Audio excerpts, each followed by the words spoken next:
নমস্কার বন্ধুরা, আবার একটি নতুন ভিডিও নিয়ে এসে পড়েছি। তোমরা সবাই কেমন আছো? আশা করি সবাই ভালো আছো।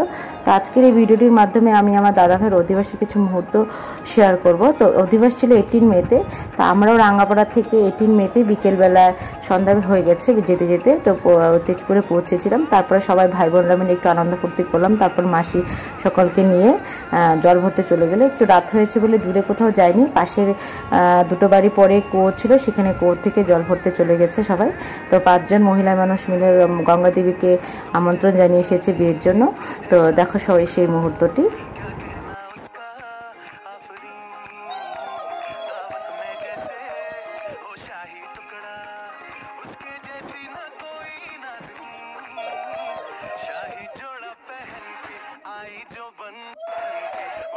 জল ভরে আসার পর দাদাভাইকে স্নান করানোর পালা ছিল। সবাই বড়রা মিলে দাদাভাইকে হলদি লাগালো, তারপরে জল দিয়ে স্নান করালো। তারপরে বড়রা করার পরে আমরা সব ছোটরা ভাই বোনরা মিলে দাদাভাইকে হলদি লাগালাম আর জল দিয়ে স্নান করলাম। বালতি ভরে ভরে এনে জল দিয়ে দাদাভাইকে স্নান করলাম। দাদাভাই কি ব্লাশ করতে লাগলো, বললো আর বেশি করে ঢালিস না, তোদেরও দিন আসবে তখন আমিও কিন্তু করব। তখন আমরা সবাই বললাম যখন আমাদের দিন আসবে তখন তুমিও করো, আজকে তোমার দিন এসেছে, তোমাকে আমরা ভালো করে স্নান করাবো। সে কি বলে আনন্দ করলাম, তোমরা সেই মুহূর্তটিও এনজয় করো।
দাদাভাইকে স্নান করানোর পর আমাদের সকলের ডান্স করার পালা ছিল। আমরা সবাই ভাই বোনরা মিলে গান বাজিয়ে একটু ডান্স করে নিলাম। সেই মুহূর্তটা আমি ক্যাপচার করেছি।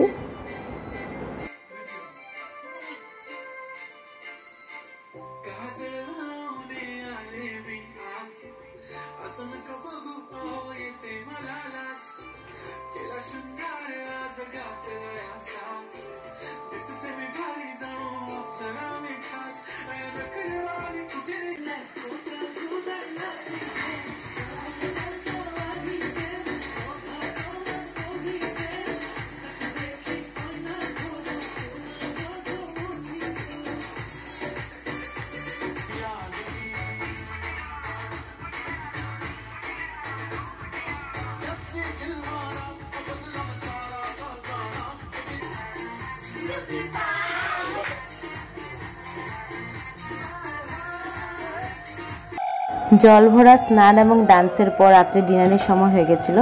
মা মাসিরা সবার দাদাভাইকে আশীর্বাদ দিয়ে অধিবাসে খাওয়া দিল। সাথে সাথে সব ভাই বোনরা আমরাও দাদাভাইয়ের সাথে বসে পড়লাম খেতে। তো সেই মুহূর্তটা আমি ক্যাপচার করেছি মোবাইলে, সেটা আমি আপলোড করেছি। আজকের এই ভিডিওটি আমি এখানে এন্ড করছি। ভালো লাগলে অবশ্যই লাইক কমেন্ট করবেন, চ্যানেলটিকে অবশ্যই সাবস্ক্রাইব করবেন।